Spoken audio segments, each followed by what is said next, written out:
ఆయన ఏది కూడా చేయరు. మనం ఆయన నమ్మితే ఆయన మహిమను చూడగలుగుతాం, నమ్మకపోతే ఆయన కోపాన్ని కూడా ఒక రోజు మనం చూడగలుగుతాం.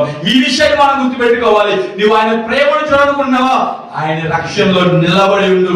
ఆయన శాపాన్ని చూద్దాం అనుకున్నావా, ఆయన కోపాన్ని చూద్దాం అనుకున్నావా, నీకు నచ్చినట్టుగా బతుకు, నీకు నచ్చినట్టుగా మాట్లాడు, నీకు నచ్చినట్టుగా ఉండు, నీకు నచ్చినట్టుగా చెయ్యి, నీకు నచ్చిన పాపంలో ఎంజాయ్ చెయ్యి. కానీ ఒకటి గుర్తుపెట్టుకో, ఒక దినాన నువ్వు తీర్పులోకి రాబోతూ ఉన్నావు. ఒక దినాన ఆయన ముందు నిలబడతావు, ఒక దినాన ఆయన ముందు మోకరిస్తావు. మోకరించినప్పుడు ఆయన మాటలు ఎందుకు వస్తుంది, నువ్వెవరు నాకు తెలియదు, నా స్వభావం నాకు వ్యతిరేకమైన నేను చేయడం నీకు తెలియదా అని ఆయన అడుగుతాడు. అడిగినప్పుడు సమాధానం చెప్పే స్థితిలో నీవు నేను మనందరము ఉండాలి అంటే క్రీస్తుకు దగ్గరైన వారమై, క్రీస్తుకు లోబడిన వారమై, పాపం నుండి యోసేపు వలె పారిపోయిన వారమై, లోకపు వ్యసనం నుండి పారిపోయే వారమై, శాపం నుండి పారిపోవు వారమై మనం ఉంటే ప్రభువే మన జీవితాల్లో కార్యములు జరిగిస్తాడు. అందుకే సహించు వారమై మనం ఉండాలి, ఓర్చుకునే వారమై ఉండాలి. క్రైస్తవులంటే సహించుకునే వారన్ని విషయాలు మనం జీవించినప్పుడు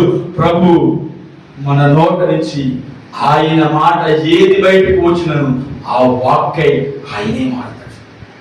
ఆ వాక్కుగా ఆయనే మారితే ఆ వాక్యము బయటికి వెళ్ళి పని చేయడం ప్రారంభిస్తే ఇంకా ఆ వాక్యమును ఎవరు కూడా బంధించలేదు.